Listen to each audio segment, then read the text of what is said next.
Video में देखेंगे। पिछली वीडियो में जो हमने 2 ऑब्जेक्टिव क्वेश्चंस दिए थे, इसमें इसका सॉल्व करेंगे और आपको इस वीडियो में एक्सरसाइज 3.2 का सॉल्यूशन देखने को मिलेगा। तो आपके लिए ये वीडियो काफ़ी हेल्पफुल होने वाला है। अगर आप एक बार ये वीडियो देख लेते हैं तो कोई भी कहीं भी प्रॉब्लम्स नहीं होगी। हम इतने आपको बेसिक तरीके से बताएंगे। तो चलिए मैं अपने बारे में बता दूं। Hello everyone, welcome back my channel. मैं हूं मनीषा और आप देख रहे हैं स्टडी विथ मनीषा। तो हमने पिछले वीडियो में ये 2 ऑब्जेक्टिव क्वेश्चन दिए थे जिसका सॉल्व हम इस वीडियो में करना है। अगर आप वो वीडियो नहीं देखें तो जाके देख लें, लिंक डिस्क्रिप्शन में हम दे देंगे। तो इसमें ये हमें बताना है a1/a2 इक्वल टू नॉट बराबर b1/b2। इस स्थिति में समीकरण का कितने हल होता है, ठीक है। और दूसरा क्वेश्चन है a1/a2 equal to b1/b2 equal to c1/c2। तो इस स्थिति में समीकरण का कितने हल होता है। तो अगर आपने ये सारणी देखे होंगे या पढ़े होंगे तो आपको अच्छे से पता होगा और ये आपके लिए बहुत ही इम्पोर्टेंट है और इसमें से ऑब्जेक्टिव क्वेश्चंस पूछे जा सकते हैं। तो हमारा फर्स्ट क्वेश्चन ये है अनुपातों की तुलना। ये a1/a2 इक्वल टू नॉट बराबर b1/b2। इसका ग्राफीय रूप में निरूपण करना होगा। तो ये सिर्फ एक और एक ही बिंदु पे प्रतिच्छेद करेगी ये रेखा। इसकी दो समीकरण की जो रेखाएं होगी वो एक बिंदु पे प्रतिच्छेद करेगी और इसका सिर्फ एक हल होगा। और दूसरा क्वेश्चन हमारा है a1/a2 equal to b1/b2 equal to c1/c2। ये संपाती यानी एक रेखा के ऊपर ही एक रेखा होगी तो इसका अपरिमित रूप से अनेक हल होगा, क्योंकि ये हर एक बिंदु पर एक दूसरे से टच करते हुए आगे बढ़ती है इस टाइप की रेखा। इसीलिए इसका अपरिमित रूप से अनेक हल होगा, ठीक है। और तीसरा हमारा है a1/a2 equal to b1/b2 equal to not c1/c2। यानी ये संपाती होगा, समांतर होगा, एक रेखा दूसरे रेखा के समांतर हो गया। यानी कि इसमें समीकरण का कोई हल भी नहीं होगा, क्योंकि एक दूसरे की ये पैरेलल ये रेखाएं जाती है तो कहीं कभी नहीं मिलती। हम पहले भी पढ़ चुके होंगे। तो सबसे पहले हम इस तीनों के बारे में जान लेते हैं ये होती है क्या, उसके बाद आगे बढ़ेंगे, ठीक है। तो ये हमने पहले बता रखे हैं 2 चर वाली रैखिक समीकरण। तो ये x है हमारा वेरिएबल है, यानी चर है, चर को इंग्लिश में वेरिएबल बोलता है। और ये है हमारा x का a है, गुणांक है, गुणांक को कोफिशिएंट भी बोलते हैं इसे। और ये हमारा हो गया अचर, ठीक है। हमने 2 समीकरण लिया, एक है हमारा 5x + 3y इक्वल टू 2, ठीक है। तो हम इक्वल टू राइट हैंड में जो भी हमारा डिजिट दिया होगा उसे लेफ्ट हैंड में कर लेते हैं। तो ठीक है, हमने यहाँ कर लिया 5x + 3y - 2y। तो ये हमारा समीकरण फर्स्ट हो गया और ये हमारा सेकेंड हो गया, ठीक है। तो इसमें हमें समीकरण फर्स्ट से लिखना होता है। a बराबर हमारा समीकरण फर्स्ट में क्या है, 5 है, b1 बराबर 3 है और c1 बराबर -2 है। समीकरण 2 से हमारा a2 बराबर 4 है, b2 बराबर 7 है और c2 बराबर -3 है। तो इस स्थिति में ऐसा रहेगा तो हमें ये चेक करने के लिए आता है क्या ये समीकरण के कितने हल हैं, ठीक है। तो अगर a1/a2 not equal to b1/b2, तो इस तरह से हमारा को जो 2 समीकरण का रेखाएं होगी जो इस तरह से होगी, जो एक बिंदु पे कट करेगी, तो इसका सिर्फ और सिर्फ एक हल होगा, ठीक है। और इस तरह से हमारे दूसरा जो समीकरण हो a1/a2 equal to b1/b2 equal to c1/c, यानी यूज दोनों समीकरण का एक ही जैसा होगा तो वो एक दूसरे के ऊपर ही रहेगा। जैसे ये हमारा हो गया, वो हर एक बिंदु से टच करते हुए जाता है, इसीलिए इस समीकरण का अपरिमित रूप से अनेक हल होता है।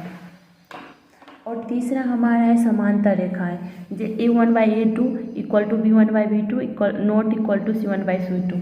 यानी जो हमारी रेखाएं जो होगी ना, अगर आप पेपर पे इस टाइप से जाएगी, कहीं भी एक दूसरे को कट नहीं करेगी, तो इसीलिए इस समीकरण का कोई हल भी नहीं होता है।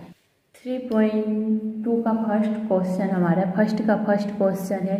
कक्षा 10 के 10 विद्यार्थी ने एक गणित की पहली प्रतियोगिता में भाग लिया।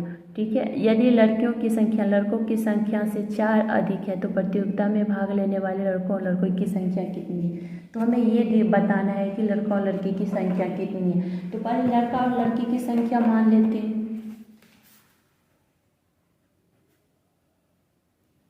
हमारा हो गया एक्सरसाइज 3.2। ये आपको एकदम बेसिक तरीके से बताएंगे, तो आप कहीं भी एग्जाम में भी जाएंगे तो नहीं भूलेंगे, ठीक है। माना लड़की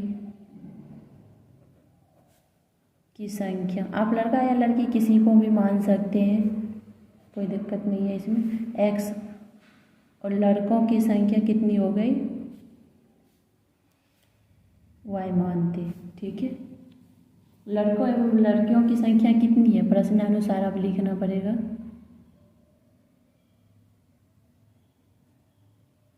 प्रश्नानुसार ये हमारा, और आप हमें क्या, लड़का और लड़कियों की कुल संख्या क्या है, लड़कों एवं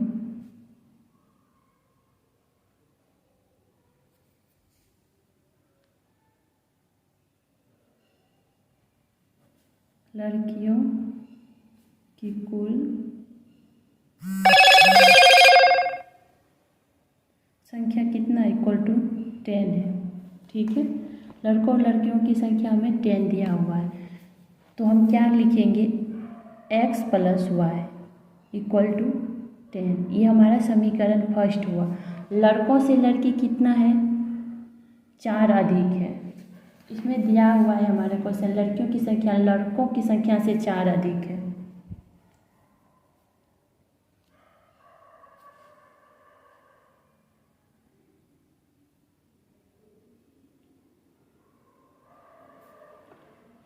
लड़कों से लड़की 4 अधिक है, ऐसे हम जैसे हम समझते, ठीक है। एक ए है, ठीक है, और एक बी है। तो ए जो है ना बी से 4 अधिक है, यानी इसके पास 8 है, मतलब ये 4 अधिक अंक लाया, तो इसके पास 8 अंक है, तो बी ए जो है ना बी से 4 अधिक है। बी अगर 8 अंक लाया तो ए कितना लाएगा, 12 लाएगा ना।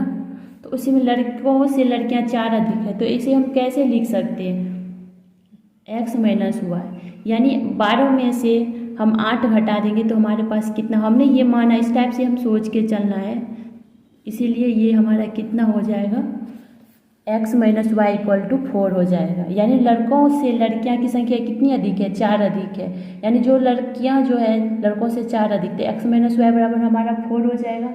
ये हमारा हो गया इक्वेशन, निकल गया 2। और हम अभी ग्राफ पेपर पे बनाना है, तो आपने वो ग्राफ पेपर पे कैसे सॉल्व करते ये नहीं देखे तो हम लिंक डिस्क्रिप्शन में दे देंगे, आप जाके देख सकते हैं। लेकिन हम ये एक ग्राफ पेपर पे सॉल्व करके आपको बता दे रहे हैं।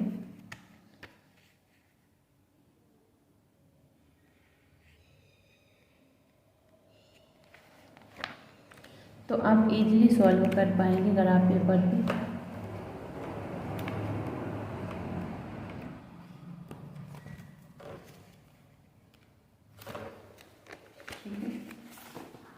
तो ये इस टाइप का एक ग्राफ पेपर आपको मिलेगा एग्जाम हॉल में।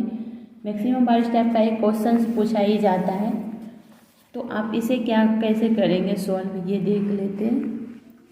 तो इस पर आपको लिखना पड़ेगा समीकरण फर्स्ट से।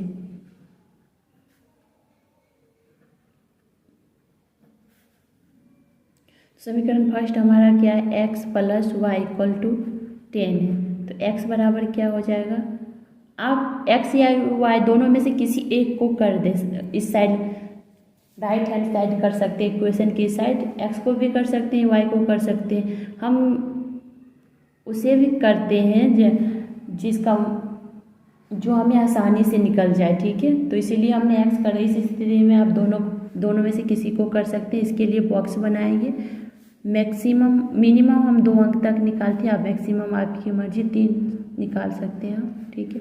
ये हो गया हमारा x और ये हो गया y। अगर हम y बराबर 5 लेते हैं तो x हमारा 5 हो जाएगा, y बराबर 6 लेते हैं तो y हमारा 4 हो जाएगा, और हम y बराबर 4 लेते हैं तो x हमारा 6 हो जाएगा। ये समीकरण फर्स्ट का हल हो गया। और समीकरण सेकेंड से हमारा समीकरण सेकेंड है x minus Y equal to 4 है, ठीक है। तो ये हो जाएगा x equal to 4 plus Y, और इसके लिए हम बॉक्स बनाएंगे जो हम x और y की वैल्यू निकालेंगे। ठीक, इसमें x और नीचे वाले में y।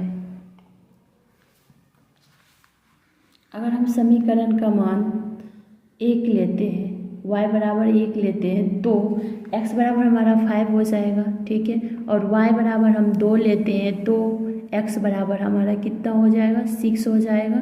और इसका मान y का मान हम 0 लेते हैं तो x बराबर हमारा कितना हो जाएगा, 4। ये आ गया हमारा दो समीकरण का x और y का वैल्यू निकाल लिए हैं। इसे आपने यहाँ पे भी लिख सकते हैं x बराबर y, लेकिन वो आपका लॉन्ग बहुत हो जाएगा, हो सकता है इससे ज़्यादा इक्वेशन लॉन्ग हो। तो आप रफ कार्ड्स के लिए अलग से पेपर वहाँ दिया जाता है, तो आप वहाँ कर सकते हैं, ज़्यादा घिस-पिट ना करें, ओवरलैपिंग, तो अच्छा रहेगा, आपको फुल में फुल मार्क्स मिलेगा, ठीक है। तो ये हमारा आ गया है ग्राफ पेपर। और यहाँ पे आपको जहाँ हॉल में मैथ्स के जिस दिन आपका पेपर होगा ज्योमेट्री बॉक्स लेके जाना चाहिए उसमें। तो ये आपका हो गया, हम ऐसे यहाँ पे लाइन ड्रॉ करेंगे। खड़ी रेखा जो हमारी है वो हमारी x हो जाता है, और परी रेखा y, खड़ी रेखा y और परी रेखा x, ठीक है। ये हमारा x हो जाएगा। x पॉजिटिव होता है और x dash negative, y positive होता है और y डैश निगेटिव होता है। आप आगे पढ़ेंगे इसके बारे में। इसमें 4 चतुर्थांश हैं, फर्स्ट, सेकेंड, थर्ड और फर्स्ट, यानी ये एंटी क्लॉक वाइज ये घूमती आती है, ऐसे नहीं क्लॉक वाइज एंटी। ये हमारा फर्स्ट हो गया, तो ये सेकेंड, ये थर्ड और ये फोर्थ चतुर्थांश हो गया। फर्स्ट चतुर्थांश में प्लस प्लस होता है और सेकेंड चतुर्थांश में माइनस और प्लस होता है। पहले x की वैल्यू लिखते हैं, अगर 2 पॉइंट है, जैसे ये हमारे पॉइंट है, तो यहाँ पे पहले x की वैल्यू उसके बाद y की वैल्यू लिखते हैं, इसीलिए हमारा ये होता है माइनस और प्लस। और इसमें हमारा x डैश है और y डैश, यानी x भी निगेटिव और y भी निगेटिव, तो ये हमारा चतुर्थांश, थर्ड चतुर्थांश जो हमारा है वो निगेटिव होता है, ठीक है। और दोनों x भी निगेटिव y भी निगेटिव। और हमारा फोर्थ चतुर्थांश जो होता है, पहले x की वैल्यू लिखते हैं, तो ये हमारा x पॉजिटिव होता है और ये y निगेटिव होता है, इसीलिए x की वैल्यू पहले, y की वैल्यू ये पॉजिटिव निगेटिव, ठीक है। सिर्फ हमारा फर्स्ट ही चतुर्थांश ऐसा है जो पॉजिटिव है, सेकेंड भी निगेटिव है, थर्ड भी निगेटिव है, दोनों x और y के मान दोनों निगेटिव है, और फोर्थ भी निगेटिव। तो यहाँ पे हम लिखते हैं 1, ये 2 हो गया हमारा, ये 3, ये 4, ये 5, ये 6, ये 7। हम ये देख लेते हैं और x और y में से मैक्सिमम मान कितना है, तो हमने 7 लिए, तो 7 तक कर लिए, लिख लिए इस ग्राफ पेपर पे। इस पे भी आप ऐसे करेंगे 1, 2, 3, 4, 5, 6 और ये हमारा 7 हो गया। और यहाँ ये हम आगे x डैश में, तो x डैश हमारा निगेटिव होता है, तो -1 हो जाएगा, ये -2, ये -3, ये -4, ये -5, ये -6 और ये हमारा 7 हो जाएगा। और y डैश भी निगेटिव होता है, तो -1 हो जाएगा, ये -2 होगा, -3, -4, -5, -6, -7, ठीक है। ये हमारा अक्ष है, इसका मान 0, 0 होता है। तो हम ये पहले हम ये देख लेंगे कि हमारा x का मान कितना है फर्स्ट समीकरण से।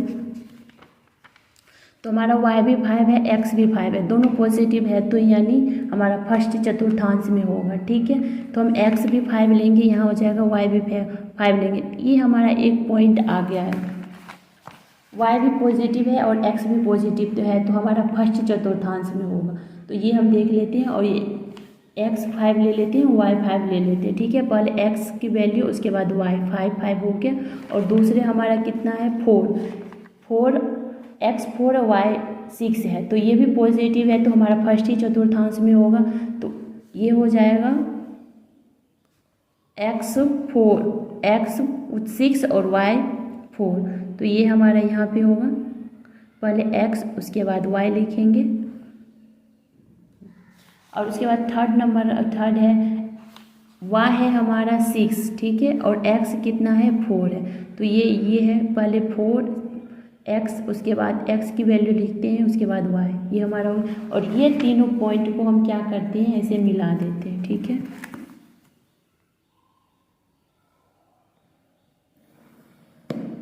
तीनों पॉइंट को मिला दिए, और इसका समीकरण हमें क्या प्राप्त है, x + y = 10, ये हमारा फर्स्ट का हो गया। और सेकेंड का हमारा क्या है, x बराबर 5 है और y बराबर 1 है, यानी कि ये भी फर्स्ट ही चतुर्थांश में होगा, ठीक है।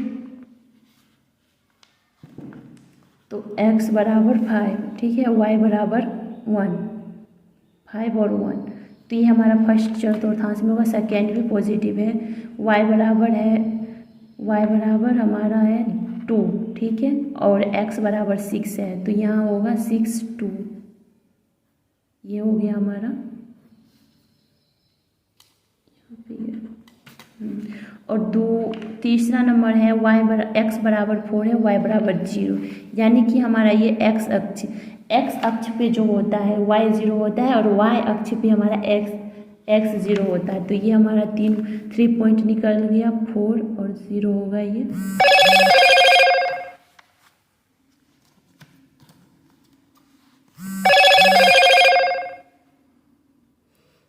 इस तीनों पॉइंट को हम मिला देंगे, इस तीनों पॉइंट को ऐसे करके मिला देंगे, ठीक है। ये हो गया हमारा। तो इसमें हमारा ये कौन सी इसमें इक्वेशन है कि x - y = 4, तो ये हमारा इस टाइप से आप सॉल्व करेंगे तो आपको फुल मार्क्स मिलेगा, जैसे हमने बताया ये 100% श्योर है। तो अब हम सेकेंड नंबर का क्वेश्चन देखेंगे, उसमें हम सिर्फ आपको बता दे रहे हैं और आप इक्वेशन निकाल दे रहे हैं और आप ग्राफ ऐसे बना लेंगे।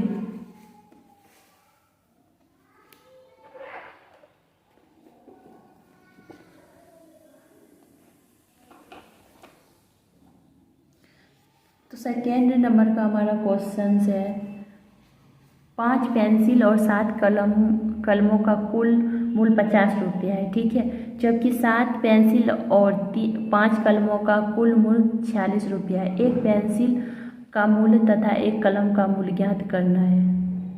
तो हमारा जो फर्स्ट नंबर 3.2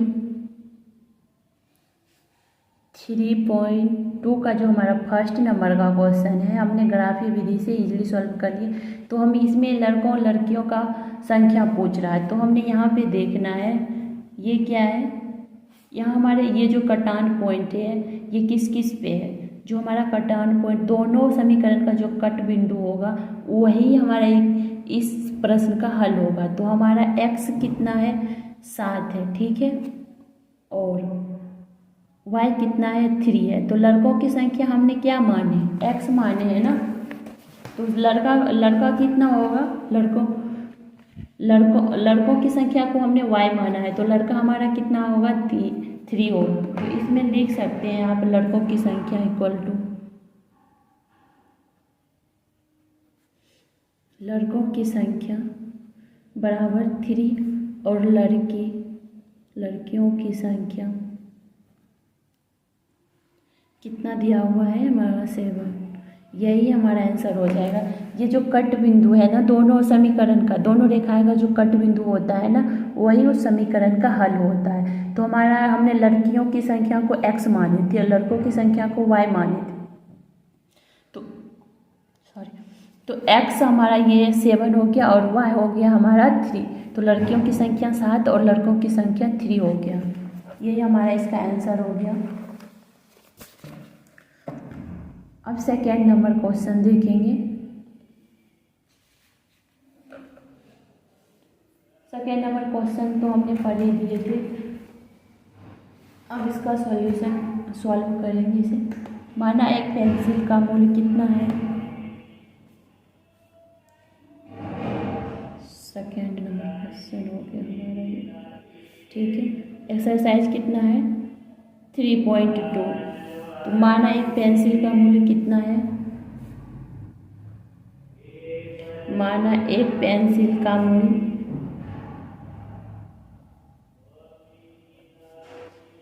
मूल्य x है, ठीक है। और कलम का कितना है y। प्रश्नानुसार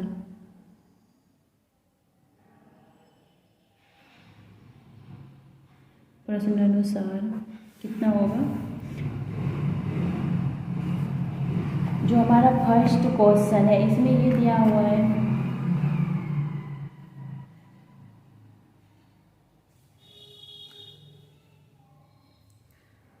जो हमारा फर्स्ट का सेकेंड क्वेश्चन है तो उसमें है 5 पेंसिल और 7 कलम। तो हमने पेंसिल को x माने हैं और कलम को क्या माने हैं y माने हैं, तो इसीलिए हो जाएगा 5x + 7y इक्वल टू कितना होगा 50 यानी 50। इसे समीकरण हम फर्स्ट मानेंगे, ठीक है। और सेकेंड में हमारा दिया हुआ है 7 पेंसिल 7x प्लस और 5 कलम, तो 5y हो जाएगा इक्वल टू 46 दिया हुआ है, ठीक है। तो ये हमारा समीकरण सेकेंड हो जाएगा। समीकरण सेकेंड हल देख लेते हैं और आप इस ग्राफीय विधि से आप बना सकते हैं। समीकरण फर्स्ट से, ठीक है, इसे लिखेंगे फ्रॉम इक्वेशन फर्स्ट, ठीक है। तो ये फर्स्ट से, तो इसे क्या लिखेंगे x equal to 5x equal to क्या हो जाएगा हमारा 50 - 7y, ठीक है। x 50 - 7y, y में कितना लिख सकते हैं 5 लिख सकते हैं। ये हमारा समीकरण, ये इसका x का मान ये आ गया, ठीक है। और हम 2 कॉलम ये बनाएंगे, बॉक्स बनाएंगे x और y के मान लिखने के लिए, ठीक है। अगर हम y बराबर 5 लेते हैं, ठीक है, ये हमारा कितना हो जाएगा 7 × 5 = 35, ठीक है। 35 में से 50 को घटाएंगे तो हमारा 15 होगा, 5 × 15 यानी 3 आ जाएगा आपका।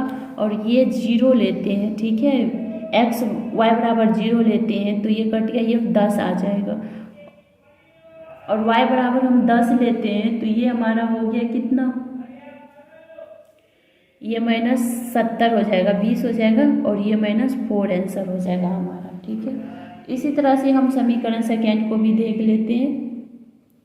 समीकरण सेकेंड से फ्रॉम इक्वेशन सेकेंड, तो x और y का मान निकालेंगे इससे। ऐसे हम मिनिमम आप 2 निकाल सकते हैं x और y के मान, और मैक्सिमम जितना चाहे निकाल सकते हैं, लेकिन 3 ही निकाले तो 2 भी निकाले तो चल जाएगा, 3 निकालेंगे तो ज़्यादा सही रहेगा। x और y हो गया ये आपका, तो x बराबर y बराबर हम पहले इक्वेशन तो लिख लो, तो ये हमारा 7y इक्वल टू हो जाएगा 46 - 5y, ठीक है। तो इसे x का मान कैसे निकाल सकते हैं 46 - 5y/7 हो जाएगा हमारा, ठीक है। इसमें y की वैल्यू रखने पे x के मान आ जाएंगे, ठीक है। तो अगर हम y बराबर हम -2 लेते हैं, ठीक है, तो ये हो जाएगा हमारा माइनस प्लस 10 हो जाएगा, तो ये हमारा 10 हो जाएगा +10, और ये y बराबर -2, तो हमारा हो जाएगा ये कितना, सॉल्व करेंगे इसे तो 6 + 10/7, तो ये हमारा हो जाएगा 6 8 × 7 = 56, यानी इसका 8 आ जाएगा, ठीक है। अगर हम y बराबर 5 लेते हैं, आप ऐसा y का मान लेंगे, ऐसा y का मान लें कि जैसे 7 से कट जाइए, जो ये हमारा है ना साथ से कट जाए, ऐसा देखना। अगर आप बाएं में आ जाएगा, उसके बट्टे में आ जाएगा, तो आपको ग्राफ पेपर पे सॉल्व करना आसान नहीं होगा। सॉल्व तो हो जाता है लेकिन इसी तरह से नहीं हो पाता है, ठीक है। y बराबर 5 लिखेंगे तो हमारा हो जाएगा 46 माइनस 5 हो जाएगा 40 माइनस 10/7, ठीक है। ये हमारा 35/7 आ गया।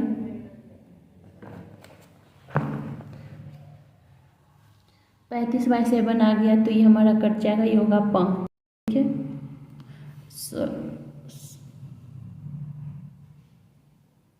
ये 25 होगा ना, हमने 15 दे दिया, 25। तो ये हमारा आ जाएगा कितना, 21 आएगा, 21 3 होगा।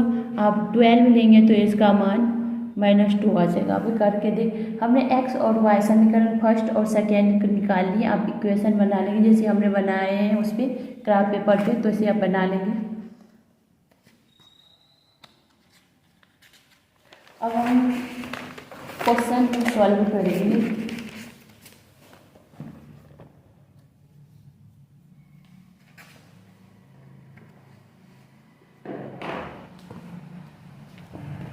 समय 3.2 का क्वेश्चन 2 हमारा दिया हुआ है।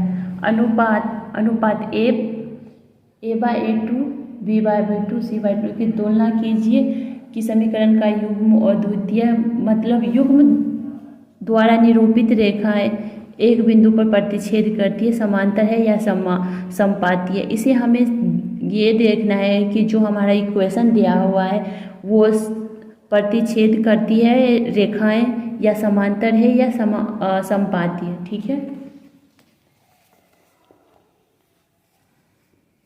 तो इसे देखने के लिए हम A B जैसे हमने बता रखे हैं वैसे करना पड़ता है।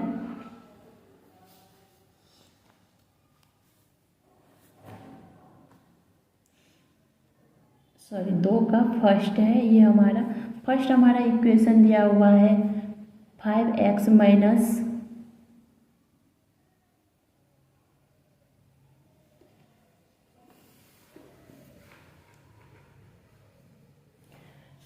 4y + 8 0, और सेकेंड समीकरण है हमारा 7x + 6y - 9, ठीक है, = 0। तो हम a और b का मान लिख लेते हैं, ठीक है। कैसे लिखेंगे वो, a1 बराबर हमारा 5 है और b1 बराबर -4 है,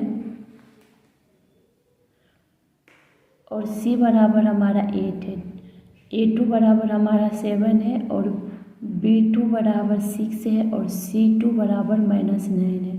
तो हमें पहले ये देखना पड़ेगा a1 बराबर a2 है या b1 बराबर b2 है या नहीं है।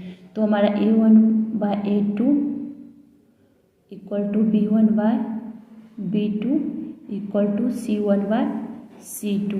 तो a कितना है हमारा 5 है, 5/7 = कितना, c हमारा -4 है, और b हमारा कितना है 6 है, यानी a1/a2 = नॉट बराबर b1/b2, ये बराबर नहीं है। इसीलिए ये इससे आगे देखने की ज़रूरत नहीं है। आप देख लें, समीकरण का केवल एक हल है, इसमें आपको ऐसा लिखना पड़ेगा, समीकरण का केवल एक हल है, समीकरण का केवल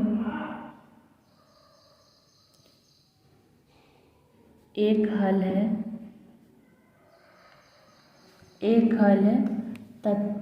तथा समीकरण प्रतिच्छेद करती है, तथा एवं समीकरण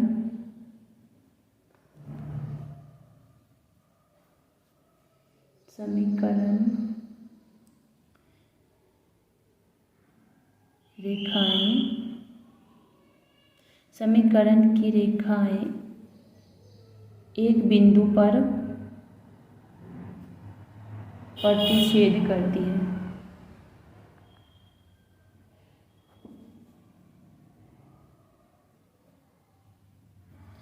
ऐसे आपको लिखना पड़ेगा, ठीक है। और दूसरा हमारा दिया हुआ है,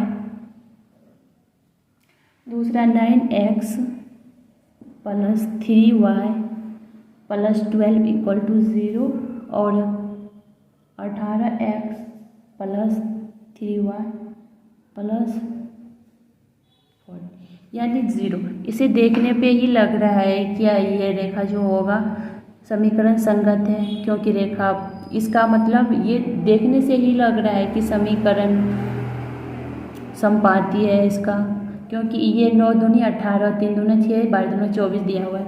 फिर भी इसे हमें लिखना तो पड़ेगा ही। A1 बराबर 9 है और B1 बराबर 3 है, C1 बराबर 12, A2 बराबर 18, B2 बराबर 6 और C2 बराबर हमारा हो जाएगा 12। ये हमारा हो गया। अब ऐसे लिखेंगे A1/A2 equal to B1/B2 equal to C1/C2। तो हम यहाँ पे लिख सकते हैं 9/18 इक्वल टू, ये हमारा सारा बराबर है, ठीक है। और इसे हम कट करेंगे तो हमारा क्या आ जाएगा, 1/1।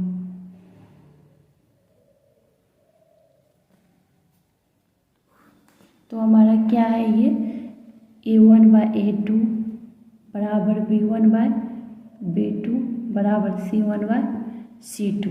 यानी क्या है, जो रेखाएं जो है समीकरण का युग्म क्या होगा, समपाती है, यानी इसका, इस समीकरण का अनेक हल है। तो हमें इसमें लिखना पड़ेगा, इस समीकरण का अनेक हल होगा।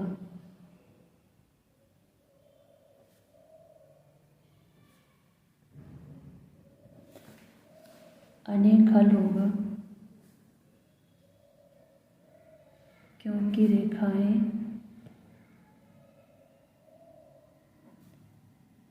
समपाती है, यानी एक दूसरे के ऊपर है, ठीक है।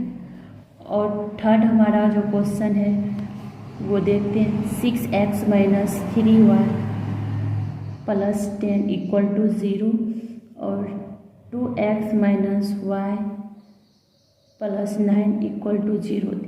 A1 बराबर 6, B1 बराबर -3 और C1 बराबर 10, ठीक है।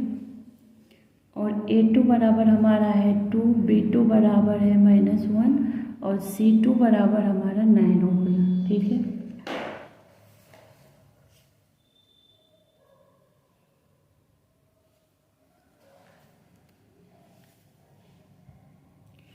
और अब ये देख लेते हैं, हमारा ये A1 बराबर A2 इक्वल टू B1 बराबर B2 इक्वल टू C1 बराबर C2, ठीक है। ये आता है कि नहीं। तो A1 हमारा 6 है, ठीक है। तो A2 कितना है, 2 है, -3 है और ये -1 है, ये हमारा 10 है और ये 9 है। ये माइनस कट जाएगा, ये 3 हो जाएगा। तो हमारा ये हो जाएगा 3/1 equal to 3/1 not equal to 10/9। तो इसे हमें ऐसा लिखना पड़ेगा, A1/A2 equal to B1/B2 not equal to C1/C2। यानी इस समीकरण का कोई हल नहीं है। इस समीकरण का कोई हल नहीं है। इस समीकरण का कोई हल नहीं है,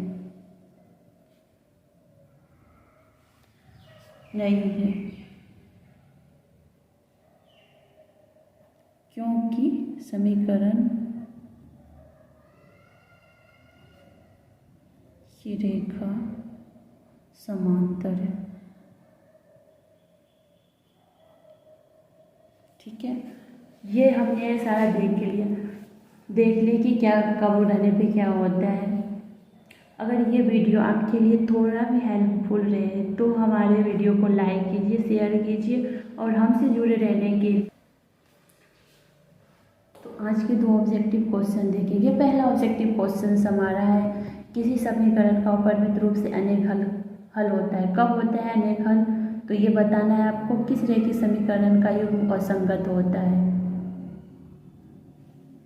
इनकॉन्सिडेंट, यानी असंगत को इनकॉन्सिडेंट बोलते हैं, संगत को कॉन्सिडेंट। तो आप